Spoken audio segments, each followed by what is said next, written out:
હાય મિત્રો, કેમ છો બધા? મજામાં?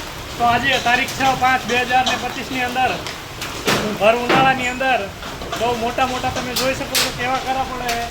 જો તમે હું તમને બતાવું તો આટલો મોટો કરાનો અવાજ આવી રહ્યો છે. તમે મિત્રો જોઈ શકો છો કે આટલા આપણે થોડીક વાર જ ગયા તો આપણે આટલા કરા ભેગા થઈ ગયા છે.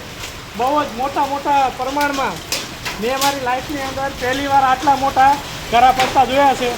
તો મિત્રો તમે જોઈ શકો છો કે આજે વાતાવરણ પણ કચ્છ માતાના મઢની અંદર ખૂબ જ વધારે પ્રમાણમાં કરા પડી રહ્યા છે. બરફ જો ખાલી તમે સાઇઝ જુઓ આની કેટલા મોટા મોટા છે. બહુ જ હેવી અને મોટા મોટા કરા પડે છે. અને તમે પતરાનો પણ તમને અવાજ સંભળાતો હશે કે કેટલા જોર જોરથી બરફના ટુકડા જે છે આકાશમાંથી પડે છે અને અવાજ આવી રહ્યો છે.